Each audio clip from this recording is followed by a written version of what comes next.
Yosefu udahemuka urakwambaza wamwumvishije umwana nturakwambaza uwagiza umwanzi Herodi. Bakristo bavandimwe, amahoro mu ngo zacu.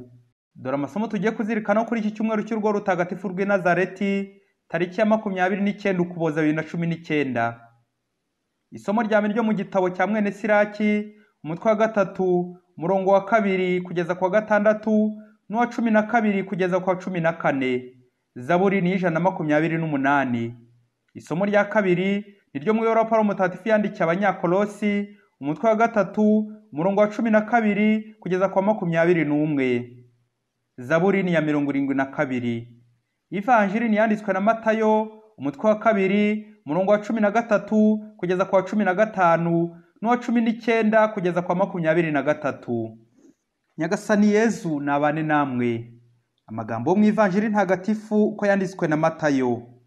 Bamaze kugenda, umumarayika wa Nyagasani abonekera Yosefu mu nzozi, aramubwira ati: "Byuka ujyane umwana na nyina uhungire mu Misiri, maze ugumeyo kugeza igihe nzakubwirira, kuko Herode agiye guhigahiga umwana ngo mwice." Yosefu arabyuka ajyana umwana na nyina iryo joro, maze ahungira mu Misiri. Nuko abayo kugeza igihe Herode apfiriye.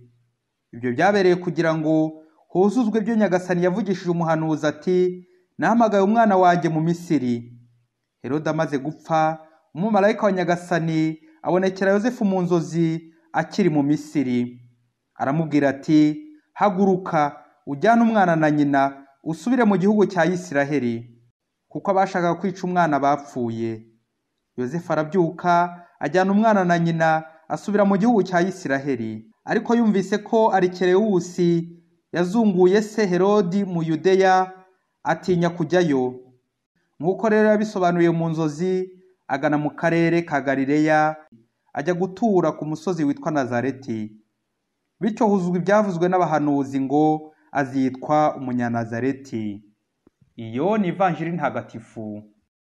Bakristo bavandimwe, kuri iki cyumweru cy'urwo rutagatifu rw'i Nazareti, Yosefu, Mariya na Yezu, turazirikana ku ngingo igira iti: kubana Gikristo mu rugo. Mu isomo rya mbere, mwene Siraki arashishikariza abana gukorera umugisha w'Imana mu kubaha ababyeyi babo. Ati: "Uwubashye se aba ahongereye ibyaha bye, naho uhimbaje nyina aba ameze nk'uwihunikiye byinshi." Na Paulo mutagatifu uyu munsi aributsa Abanyakolosi inshingano z'umuryango, cyane cyane agaruka kuri za ntego 3 z'abashyingirwa. Iya mbere, gufasha Imana kurema; iya kabiri, umwe n'urukundo by'indatana, bakihanganirana muri byose, kandi niba umwe agize icyapfa n'undi bakababarirana; iya gatatu, kurera neza Gikristo abana Imana ibahaye.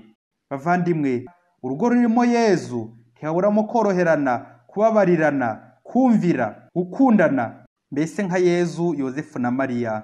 Kuba urugo rwahura n'ibibazo by'ubukene, inzara n'ibitotezo ntabwo ari impamvu yo guhemukirana, ahubwo ibyo bibazo mu kubishakira ibisubizo bagomba kubaho muri iyo migenzo myiza, bisunga urugo rutagatifu rw'i Nazareti. Urugo rwakubititse bikomeye, kuva Bikira Mariya yasabwa na Yosefu, Yosefu akaza gushaka gusezera Mariya rwihishwa kubera ko yasamye. Imana igasaba Yosefu kuzana Mariya, akazita n'umwana izina, bityo akaba umurinzi wa Yezu na Mariya. Bagize ibibazo by'ubukene, bagize kubyarira mu kiraro, none hakubitiyemo no guhunga Herodi. Babyeyi, muriyumvisha izi nshingano uburyo zigoye muri ibibazo bikomeye. Yosefu yakibishaka yari kwihisha cyangwa agacika nk'abagabo gito tuzi. Ibibazo birenga, bakiyahuza inzoga, bakiyahuza ibiyobyabwenge. Ivanjiri yagarutse ku izina rya Yosefu inshuro enye, birashimangira umuhamagaro we. Niwe shefu wa famiye. Murabizi muri iyi minsi no muri mitiwere, kugira ngo uvurwe bisaba shefu wa famiye. Yosefu ni responsable w'urugo. Imana iragenda imubwira iti: "Haguruka, haguruka ugende." Ni koko Imana yifuza abantu bafite ibakwe, bahaguruka, badasinzira gusa, ikabakangura bakajya ku murimo, mu butumwa, bakayumvira nka Yosefu. Imana yizeye Yosefu, imushyira mu maboko Mariya na Yezu. Uru rugo nta manyanga rufite. niyo mpamvu ruzihanganira ibigeragezo kandi bazabitsinda kahave kuko bafite Imana. Rero bafite byose. Ufite Imana aba afite byose. Babyeyi, ni murindi ingo zanyu kabutindi. Karabaye yari afite umugore n'umwana witwa Karina, abandi babonaga ari bo bakristo b'intangarugero, ariko buri wese uko ari batatu abitse kabutindi mu mutima we. Karina kuko yatinyaga ababyeyi kandi ashaka kwisohokera, nuko asaba nyina uruhushya ngo agiye mu mwiherero w'iminsi 3 ababikira bamutumiyemo. Nuko nyina ahita arumuha ati, nanjye ngiye kubona umubikira, mwana wanjye Karina, nyaruka. Karina amaze kugenda, nyina ahita asaba Karabaye uruhushya ati, mugabo mwiza, ngiye mu rugendo nyobokamana rw'iminsi 2 ikibeho. Karabaye ati, ihute kandi usabire urugo rwacu kuri Bikira Mariya. Bamaze kugenda, Karabaye ati, Karina agiye mu mwiherero, nyina agiye ikibeho, ndatomboye. Ahita hamagara kabutindiye ati, ngwino duhurire muri hoteli. Abiwanje bose bagiye mu masengesho yo kwiyiriza. Nuko bugorobye, Karabaye na kabutindiye ageze muri hoteli, asangayo Karina nawe ari kumwe na kabutindiye mu nguni. Arebye inyuma mu yindi nguni, abona umugore we nawe acigatiye kabutindiye mu nguni, bari kwibwirana. Dore surprise babyeyi, dore multiprise noneho. Buri wese ari kumwe na kabutindiye, bose baranabonanye ntawateguje undi, kandi ngo bagiye mu masengesho. Mbege ibibazo n'ikimwaro, kabutindesha mu rugo rumwe ngo bagiye mu mwiherero babeshyera amasengesho y'abandi. Babyeyi, bana, rubyiruko, dukora iki ngo dukemure ikibazo cy'ubuhemu mu rugo rwacu? Ushaka guca inyuma neza yitwaza amasengesho y'urudaca. Ayo masengesho yo kujijisha azana kabutindi mu rugo. Ubu se urugo rwa Karabaye ko bari abakristo b'Imena barasezereza kabutindi zabo, barazicyura mu rugo cyangwa barazirekura bajye bazigaruka mu mwiherero? Babyeyi, urugo rwiza burya ni ijuru, ruri mu bwumvikane, kwihangana, kubabarirana, gusangira, kuganira, gusengera hamwe, kwifata nka Yosefu na Mariya na Yezu. Naho urugo rubi nk'urwa Karabaye ni umuriro kwa shitani, ahaganjemo umwiryane, ubusambo, ubusambanyi, ubusinzi, ubuhemu. Uwo mwashakanye akaguca inyuma, kandi ngo muri abakristo b'imbere, kandi mwiriwe musenga. Undi nawe akihimura, nawe agahita ashakisha ikindi cya kabutindi. Abana iyo mico y'ababyeyi bakayitegereza, nabo bakumva ari uko ibintu bigomba kujya bigenda.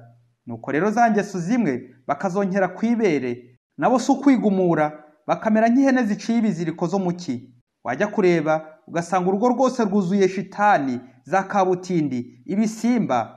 Urugo ruhoramwo imvururu n'umururumba. Ariko nubwo mwamukize bwahe, ariko mukabura amahoro, Imana, mugakora ku muguruko, mukarara ku muguruko, mukaryama ku muguruko, nta mugisha mwaronka. Urwo rugo rubuza Imana. Murebere ku rugo rw'i Nazareti, hari urugo rwarurushije ibibazo koko? None se ko rwahiriwe kurusha urwa Herodi n'abandi bagira nabi bose? Mugabo, mera nka Yosefu, ushyira urugo rwawe ku murongo. Ba mu rugo rwawe, taha hakiri kare, wisasa mu ikabare, ni wowe shefe rega. Mugore, mera nka Mariya, wite ku mugabo n'abana, ucisha make nka Mariya. Namwe bana, nimwumvira ababyeyi, mubafashe mu mirimo. Ingo zinjiriwe na kabutindi ntimwihebe, mugaruke ku isoko, ku isengesho, mutakambira urugo rutagatifu rw'i Nazareti. Yewe n'izindi ngo zibanye neza nimutwaze, kuko umwanzi ari gukubita agatoki gukandi ngo abacemo kabiri. Ariko ntimukadohoke, nimwifate bikomeye, musenge, musabane, musangire, mususuruke, museke, musagambe. Yezu, Mariya na Yosefu, mutahe ingo zacu. Mwari kumwe na Padiri Masumbuko Ladisirasi, murezi mu iseminari nto ya Mutagatifu Aloyizi, Diyosezi ya Cyangugu. Yosefu